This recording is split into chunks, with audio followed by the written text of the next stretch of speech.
Ginoong Pangulo, masasabi po ba natin na si Ginoong Tariela ay nakikipag-coordinate sa bawat salitang bibitawan niya sa publiko, lalong-lalo na yung sinasabi niya na kailangan impormahan ng public? Kiniklear po niya kaya ito sa Department of Foreign Affairs, gayong ito ang official organ ng ating pamahalaan, para sa ganun ay maiwasan po natin ang lalo pang pagkakamali? Sa tingin ko po, Mr. President, dahil meron tayong pong presumption of regularity, lalo na sa pagitan ng lehislatura at saka ng executive, opo, nananalig ako na nagko-coordinate si Commodore Tariela, nagko-coordinate ang buong National Task Force on the West Philippine Sea sa lahat ng mga departamento na bumubuo at gumagabay sa kanila, lalo na ang Department of Foreign Affairs. At bilang miyembro ng lehislatura, hindi po ako makikialam kung ano ba ang mga dynamics nila or kung maganda ba or hindi maganda ang kanilang working relationship on any one day or the other. Basta para sa akin po, bilang isang mambabatas, meron akong presumption of regularity dun sa pagkilos ng buong National Task Force on the West Philippine Sea, and in this particular case, lalo na kay Commodore Tariela. And i-shift po natin o lakihan po natin yung magnifying glass na meron po tayo ngayon.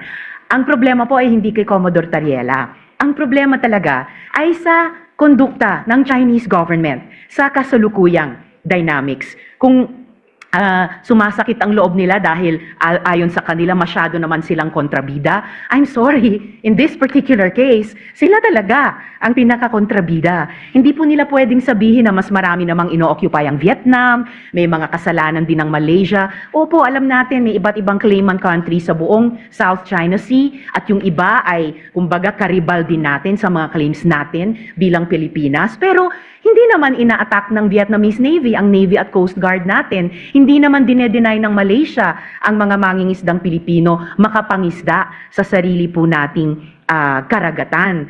At I beg to disagree, Mr. President, with all due respect sa Ginoo mula sa Pampanga at Tarlac.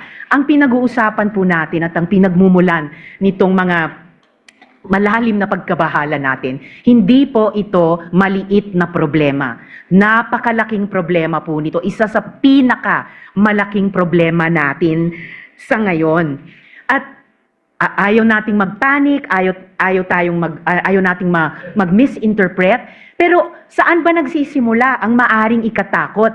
Saan ba nagsisimula ang hindi lang maaring, kundi nagigit talagang pagmumulan ng hindi pagkakaintindi? Yun po, in largest part, dahil sa kondukta ng Chinese government laban sa atin, lalo na sa karagatan, at ngayon, gaya po ng nabanggit ko kanina, pati na po sa internet, na kumbaga, sila nga ay nagiging problematic sa atin, gusto man natin pareho na lutasin ito, pero bukod sa ginagawa nila sa atin sa ating laot, sa Navy, Coast Guard, mga mangingisda, sa ating buong sambayanan, gusto pa nila patahimikin kapag may mga pinuno ng gobyerno, sa executive man o dito po sa legislature, na magrereklamo. Ang tawag ko po dyan, Mr. President, sa ugali ng Chinese government, gaslighting. Sila na nga ang gumagawa ng mali, mamasamain pa nila kapag pinuna ng ating panig, ng ating gobyerno, tayo pa ang may kasalanan. At sila pa ngayon ang biktima. Classic gaslighting behavior po yun. Napaka-negative na psychology yan kung sa individual na tao po or kung sa interpersonal na mga relasyon. And dapat huwag gagawin yan. Huwag gagamitin yung ganyang cheap tactic nila, lalo na po sa foreign relations. Lalo na kung totoong gusto nilang lutasin natin ng maayos ang hindi maliit kundi napakalaking problema nito, Mr. President. Mr. President, sa tanong ko po kanina kung ikinukonsulta ni Ginoong Tariela sa DFA ang kanyang mga ginagawa at pagpapahayag sa publiko, at ang sinagot po ay siguro naman po maaari sapagkat yung pong presumption of regularity. Alam po ninyo, nakausap ko mismo ang Secretary of the Department of Foreign Affairs. Hindi po siya nakikipagkonsulta. Sa totoo lang, sa tansya ko po, nung nag-uusap kami, ayaw din po ng DFA yung ginagawa ni Ginoong Tariela. Nahihirapan nga po sila. Yun ang pagkakasabi sa akin. Dahil imbes na makatulong sa kanilang gawain at sa kanilang responsibilidad na panatilihin natin yung gawin ba nating kahit na medyo mahirap. Ang sabi ko nga sa Chinese Ambassador, Mr. President, alam kong mahirap ang kalagayan natin. Pero kung papayag ka na, ikaw baka ako naniniwala na pwede tayong magsimula na ang lahat ng isipin natin, lahat ng gawin natin ay mga bagay na pwede nating pagkaintindihan. Pwede tayong magkasundo. Doon tayo mauna. Iyan ba naniniwala ka? Naniniwala po sila, Mr. President. Kapag nagsimula tayo sa mga bagay na pwede nating pagkasunduan, halimbawa, sabi ko, yun na lamang akong mga isda. Alam ko, ako, ang isda. Walang may-ari yan. Common yan eh. Yan pwede nating pag-umpisahan sa pamagitan ng traditional fishing rights. Sapagkat yung prinsipyo niyan, sabi ko ganyan, although it is covered by international law, hindi ka ako pinag-uusapan dyan ng teritoryo.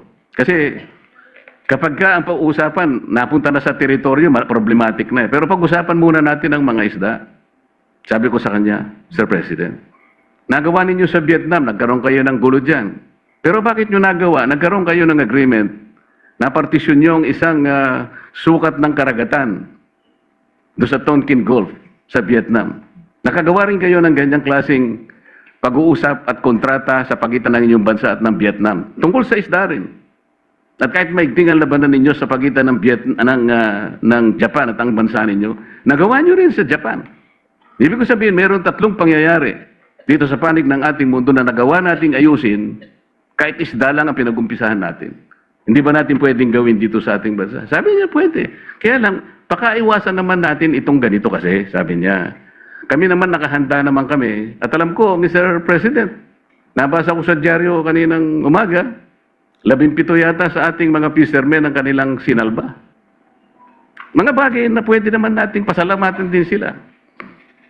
Kasi po kung ako po, ayoko din ang ginagawa nila. At sinabi ko rin naman sa kanya ng harapan. Bilang Pilipino, sabi ko, masakit naman ka kung makita ko yung aming mga mangisda na talagang kinakanyon yun ng tubig. Naintindihan naman namin yon, sabi niya. Kaya ang gusto namin, makagawa tayo ng mapag-umpisahan natin. Ngayon, kung halimbawa si Commodore Tariela, habang nag-uusap tayo, nagpapakita ng ganitong mga memes at saka yung mga caricatures na negatibo, Mr. President, hindi po nakakatulong eh. So, ano po ba yung ating moving forward? Wala na ba tayong gagawin kundi puro patutsadahan na lang? Hindi po makakabuti sa pagitan ng dalawang bansa natin. Kaya lang naman po ako tumayo para imungkahi ang ilang bagay-bagay sana na makakatulong. Maaring mahirap po sa umpisa.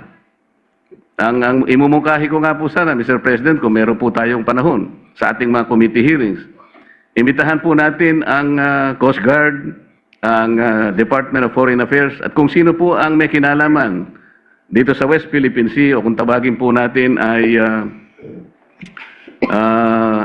Exclusive Economic Zone, sa pagitan ng napaloob po sa South China Sea. Para po yung komplikasyon po dito na napakarami, kasi yung batas po natin at yung ating administrative issuance na nangyari sa mga nakarang araw at yung mga ginawa nating batas kamakailan lang, hindi ko nagkakamali 2024, hindi po consistent talaga eh. Lilitaw po meron tayong mga bansa, meron po tayong mga features na inoccupy natin. Labas po sa ating exclusive economic zone. Ipakikita po natin yun.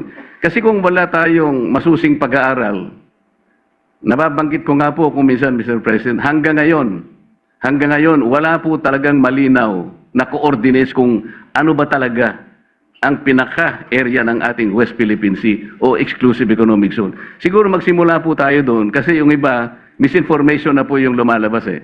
Napaka-komplikado po nito kung pag-uusapan po natin yung mga features na yan at kung ang magiging centerpiece po ng ating foreign policy, ipag-awayin na lang natin ang mga bato sa South China Sea. Palagay ko po nalilis po tayo. May malaki po sigurong mga dapat pag-usapan at napakalaki ng China, napakamayaman ng ekonomiya ng bansa na pwede po natin sigurong maging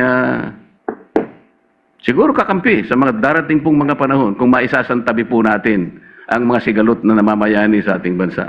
Maraming salamat po, Mr. President. Maraming salamat po sa ating Senator Risa sa pagkakataong ibinigay po sa inyong lingkod. Salamat po. Salamat po, Mr. President, at sa mabuting Ginoo mula sa Pampanga and Tarlac. Pwede ba nating maging kakapi ang China? In principle, bakit hindi? Pero pwede ba nating maging kakampi ang China kung ipagpapatuloy niya ang pinaggagawa niya sa ating karagatan, sa internet, at nagsimula na siya, laban na sa mga opisyal ng ating gobyerno, both sa executive at sa legislature.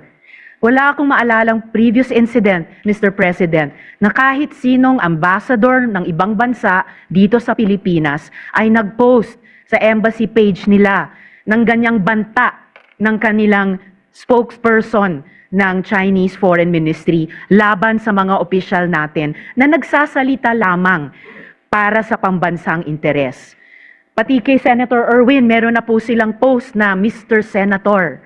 Bukod kina Commodore Tariela, Senator Kiko, Representatives Chel at Laila, at sa akin din po. Pwedeng maging kakampi kapag itinigil yung ganyang mga gawi ng isang hindi kakampi, mga gawi ng isang hindi kaibigan, pwedeng maging kakampi. Hindi simpleng isa-isang tabi yung sigalot na sabi nila tayo ang may kagagawan, na kapag nagreklamo tayo, tumutol tayo sa kanilang maling gawi sa ating Navy, Coast Guard, mangingisda, bayan, sasabihin nila, masyado naman kayo isa-isang tabi niyo yan. Hindi po. Yan ang gustong mangyari ng isang bully tulad ng gobyerno ng China, na hindi sila maging accountable sa ginagawa nila sa atin at simpleng iaatras natin ang ating pagreklamo. Wala pong bully, whether sa playground o sa rehiyon o sa mundo, na nagrespeto sa binubuli niya, liban kung tumindig ang binubuli niya. At yan po ang ginagawa ng ating bayan, yan po ang ginagawa ng ating mga opisyal na ngayon nilalait-lait po ng Chinese government at ng embahada pa nila dito. Taliwas po sa mga obligasyon nila sa ilalim ng Vienna Convention on Diplomatic Relations. And again, Mr. President, in closing, I would like to take strong exception. Hindi po patutsada. Hindi po patutsada ang ginagawa ni Commodore Tariela. Hindi po patutsada ang ginagawa ni na Senator Kiko, Senator Erwin, Representative Chel, Representative Laila, ako at dumadami pang mga Pilipino. Hindi po patutsada lang yan, Mr. President. Yan po ay seryoso at marubdob at sa kaso ni Commodore Tariela matagal nang pagtutol sa maling pagtrato sa atin ng ibang gobyerno at pagtaguyod po sa interes ng ating bayan. So, maraming salamat po, Mr. President, at salamat muli sa mabuting Ginoo mula sa Pampanga at Tarlac, at naway narinig po pati ng ating lahat ng ating mga kababayan na patuloy po tayo maging mapagmatsyag at malinaw ang mga tenga at isip natin kapag nakakasaga po tayo at mukhang palawak ng palawak at patindi ng patindi ang ganyang disinformation o tahasang pagbabaluktot ng Chinese government o embahada nila dito sa Pilipinas sa mga totoong nangyari. Dahil saan po tayo magbabatay sa conflict resolution at saan po tayo babatay sa tunay na pagkakaibigan kung sakali, kung hindi sa katotohanan at katotohanan lamang. Salamat po, Mr. President. Majority Leader.